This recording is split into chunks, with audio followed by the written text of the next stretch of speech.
আল্লাহ পাক তার কালামের মধ্যে স্পষ্ট করে বলতেছেন, বান্দা তোমাদেরকে বিনা উদ্দেশ্যে বানাই নাই, অহেতুক বানাই নাই, অনর্থক বানাই নাই রে বান্দা। একদিন আগে অথবা একদিন পরে আমি আল্লাহর কাছে ফিরে আসতে হবে। তাহলে আমরা বুঝতে পারলাম, আরে বাবারা, বন্ধুরা, ভালো করে খেয়াল করবেন, আল্লাহ বলতেছেন। তাহলে আমরা বুঝতে পারলাম আমাদেরকে আল্লাহ বিনা উদ্দেশ্যে বানান নাই, বিনা কারণে বানান নাই। এর মানে একটা কারণ আছে। কি কারণ রয়েছে? কি উদ্দেশ্যে আল্লাহ বানাইছেন? আল্লাহ বলতেছেন বিনা উদ্দেশ্যে বানাই নাই। আবার বলতেছেন একদিন আগে বা একদিন পরে আমি আল্লাহর কাছে ফিরে আসতে হবে। তাহলে আসুন আমরা জেনে নিই, কিসের জন্য আল্লাহ বানাইছেন। অন্য জায়গার মধ্যে আল্লাহ সুবহানাহু ওয়া তাআলা কুরআনুল কারীমের মধ্যে বলতেছেন, ওয়ামা খালাকাতুল জিন্না ওয়াল ইনসা ইল্লা লিয়াবুদুন। আল্লাহ পাক তার কালামের মধ্যে বলতেছেন, আরে বান্দা তোমরা শুনে রাখো, আমি আল্লাহ তোমাদেরকে আর জিন জাতিদেরকে, এই দুইটা জাতিকে, এই দুইটা মানব জাতিদেরকে, আমি আল্লাহ মানব জাতি আর জিন জাতিদেরকে আল্লাহ, আমার আল্লাহ বানাইছে ইল্লা লিয়াবুদুন। আল্লাহ আমাদেরকে আর জিন জাতিদেরকে ইল্লা লিয়াবুদুন, আল্লাহর গোলামির জন্য, আল্লাহর দাসত্বের জন্য, আল্লাহর ইবাদতের জন্য আমাদেরকে বানাইছেন। কি ইবাদত রে বাবা?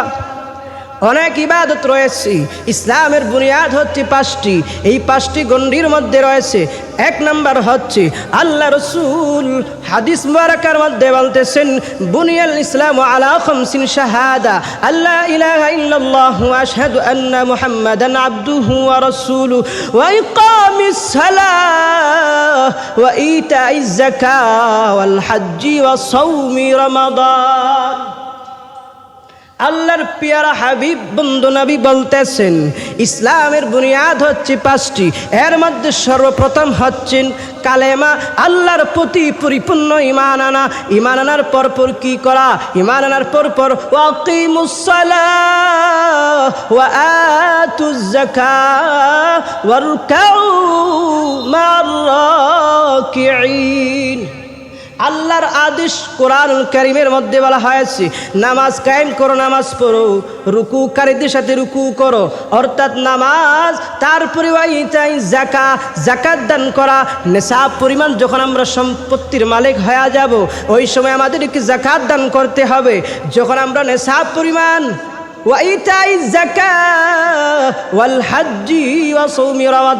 অর্থাৎ নেশাব পরিমাণ যখন সম্পত্তির মালিক হয়ে যাব, আমাদেরকে হজ্জ বাইতুল্লাহ হজ আদায় করতে হবে।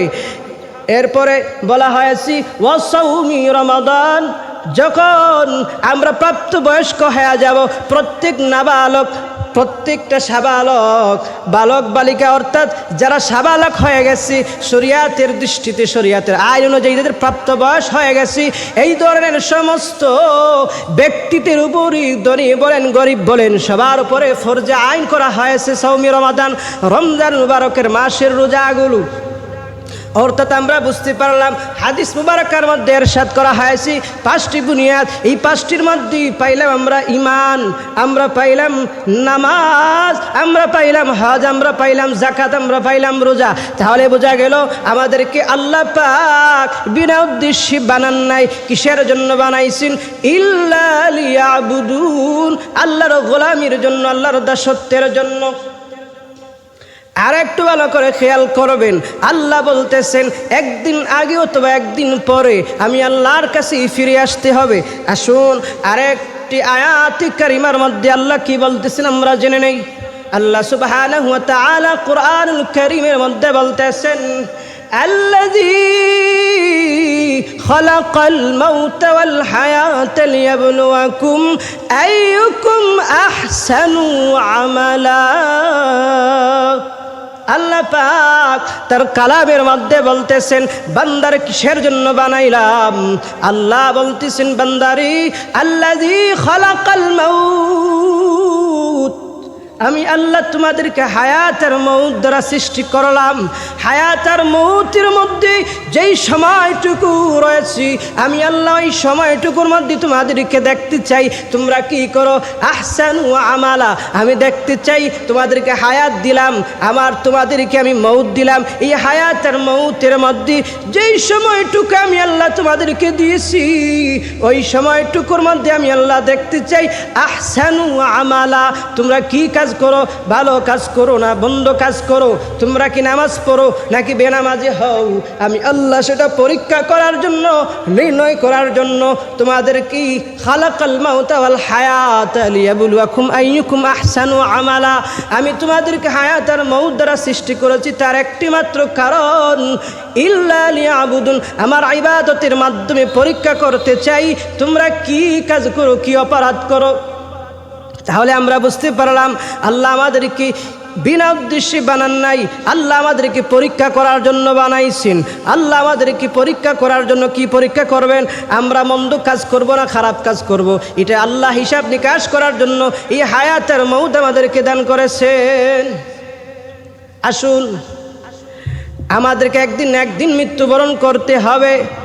আরে মুসলমান, একটা জিনিস চিন্তা করে দেখো না, আমরা মরণশীল, আমাদেরকে একদিন মৃত্যুবরণ করতে হবে। আল্লাহ সুবহানাহু ওয়া তাআলা কুরআনুল কারীমের মধ্যে বলতেছেন, আরে বান্দা, পৃথিবীর যুগ যুগান্ত ধরে এই পর্যন্ত যত বড় বড় বাহাদুর, সবচাইতে বড় বাহাদুর ছিল ফেরাউন। ওই ফেরাউন থেকে নিয়ে শুরু করি সাদ্দাতের মতো বেঈমান, যে নাকি আল্লাহর তৈরি জান্নাতে যাবে না, ওই সাদ্দাতের মতো বেঈমান থেকে শুরু করে নিয়ে নমরুদের মতো বেঈমান থেকে শুরু করে নিয়ে এই পর্যন্ত যুগ যুগান্ত ধরে থেকে নিয়ে ফেরাউনের যত নাতি পুতিরা রয়েছে, নমরুদের যত উত্তরসূরি রয়েছে, কেউ কিন্তু মৃত্যু থেকে রেহাই পায় নাই। এই জন্য আল্লাহ পাক সুবহানাহু ওয়া তাআলা কুরআনুল কারীমের মধ্যে বলতেছেন,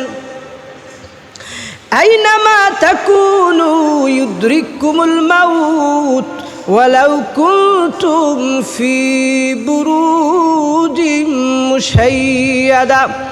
আল্লাহ সুবহানাহু ওয়া তাআলা কুরআনুল কারীমের মধ্যে বলতেছেন, আরে বান্দা, তুমি পৃথিবীর যে প্রান্তে, যে অঞ্চলে, যে জায়গার মধ্যে তুমি বসবাস করো না কেন, তুমি যে জায়গার মধ্যে লুকায়িত অবস্থায় থাকো না কেন, মজবুত কোন শক্তিশালী কেল্লার মধ্যে, ঘর বাড়ির মধ্যে বসবাস করো না কেন, এমনকি পাহাড়ের উপরে, পাহাড়ের নিচে, তুমি পাহাড়ের উপরে, পাহাড়ের নিচে, তুমি যেই জায়গার মধ্যে লুকায়িত অবস্থায় থাকো না কেন, মৃত্যু তোমাকে পাকড়াও করবে, মৃত্যু থেকে তুমি রেহাই পাবে না। কিসের জন্য? আমরা জীব, আমাদেরকে মৃত্যুবরণ করতে হবে। আল্লাহ বলতেছেন, কুল্লু নাফসিন যায়িকাতুল মাউত, নিশ্চয়ই যাদেরকে আমি আল্লাহ জান দিয়েছি, প্রাণ দিয়েছি, নিশ্চয়ই তারা মরণশীল, তাদেরকে মৃত্যুবরণ করতে হবে। একটা জিনিস চিন্তা করে দেখেন, এই পর্যন্ত রে বাবা যারা বাহাদুরি করেছি, কত বড় বড় বাহাদুরকে আল্লাহ মৃত্যু দ্বারা পাকড়াও করেছেন, মৃত্যু থেকে কেউ কিন্তু রেহাই পায় নাই। সিলেটের সবচেয়ে বড় বাদশাহ বাহাদুর ছিল গৌর গোবিন্দ থেকে নিয়া ফেরাউনের মতো বেঈমান, নমরুদের মতো বেঈমান, সাদ্দাতের মতো বেঈমান, যারা মৃত্যুকে অস্বীকার করেছিল, আল্লাহকে বিশ্বাস করে না, মৃত্যুকে বিশ্বাস করে না, তারাও কিন্তু মৃত্যু থেকে রেহাই পায় নাই। অতএব আমাদেরকে চিন্তা করতে হবে, ওয়াল ইয়াউমিল আখির, আমাদের মরণের পরে কিন্তু রয়েছে পরকাল, এটা বিশ্বাস করতে হবে। ওয়াল বাসি বাদাল মাউত, আমাদেরকে মৃত্যুর উপরে বিশ্বাস করতে হবে, কারণ আমরা মরণশীল। অতএব মুসলমান, একটা কথা চিন্তা করতে হবে, আমরা কিন্তু আল্লাহর হাত থেকে রক্ষা পাবো না, মৃত্যুর হাত থেকে রক্ষা পাবো না। অতএব এই জন্য কবি বলেছেন, দুনিয়ার জীবন ক্ষণস্থায়ী, আখিরাতের জীবন হচ্ছে চিরস্থায়ী।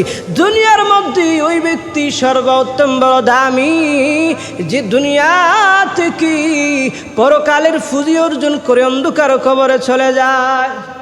এই জন্য হাদিসের ভাষা অনুযায়ী দুনিয়া ও মাজরাতুল আখিরা, এই দুনিয়াটা হচ্ছে আখিরাতের বাজার।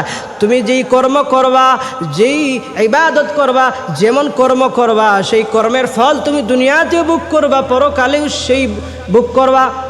কেন?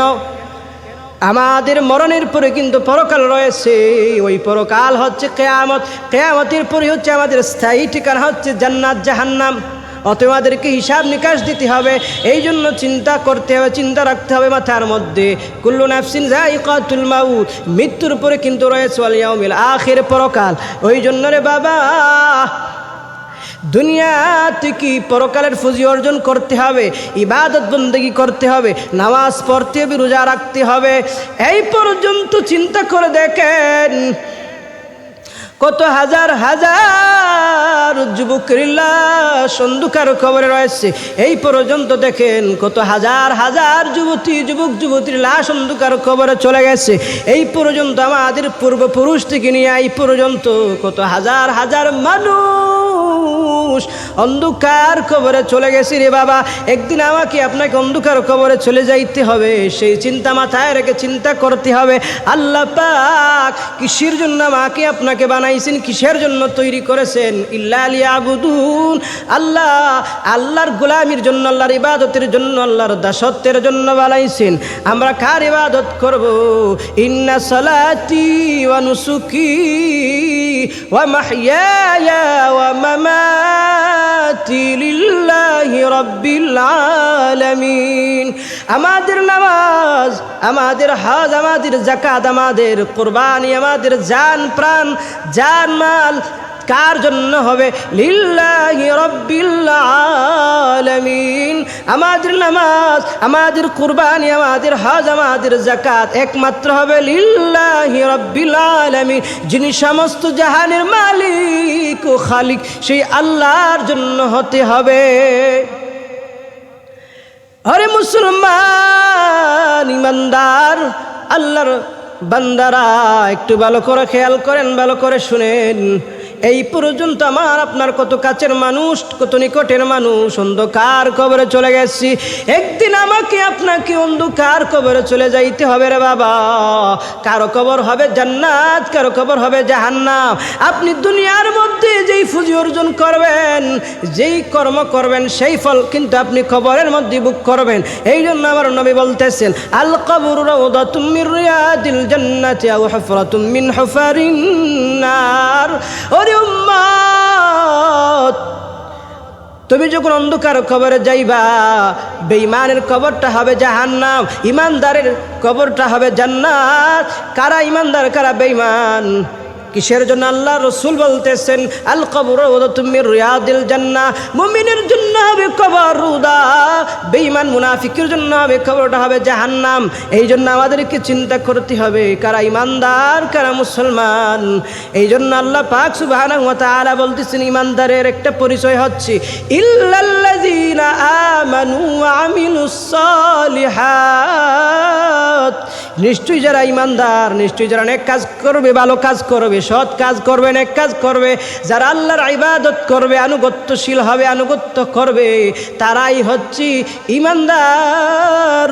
ওয়া আমিলুস সালিহাত, তারাই হচ্ছে ইমানদার যারা সৎ কাজ করবে, নেক কাজ করবে, ভালো কাজ করবে, আল্লাহর দিক নির্দেশনা অনুযায়ী জীবনকে পরিচালনা করবে, আল্লাহর আনুগত্য করবে। আর বেঈমান হচ্ছে, মুনাফিক হচ্ছে যারা আল্লাহর আইন কানুন অস্বীকার করবে, যারা বিপরীত হবে, যারা সুদ খাবে, ঘুষ খাবে, অন্যায় অত্যাচার করবে, জুলুম করবে। অর্থাৎ এক কথায় বলতে গেলে আল্লাহর যারা অবাধ্য হবে, যারা আল্লাহর কথা মানবে না, অনুসরণ করবে না, তারাই হবে বেঈমান। আর তাদের জন্যই হচ্ছে অন্ধকার কবর, জাহান্নাম, অর্থাৎ জাহান্নামের একটি গর্ত। আল্লাহ পাক যেন আমাদেরকে সঠিক সহি বুঝদান করেন, জিন্দেগিকে আল্লাহ তার রাসূলের দিক নির্দেশনা অনুযায়ী আমাদেরকে পরিচালনা করার তৌফিক দান করেন। আমরা যেন অন্ধকার কবরের ফুজি অর্জন করে অন্ধকার কবর ইমানের সহিত চলে যাইতে পারে, সেই জন্য আল্লাহ পাক যেন আমাদেরকে কবুল করেন।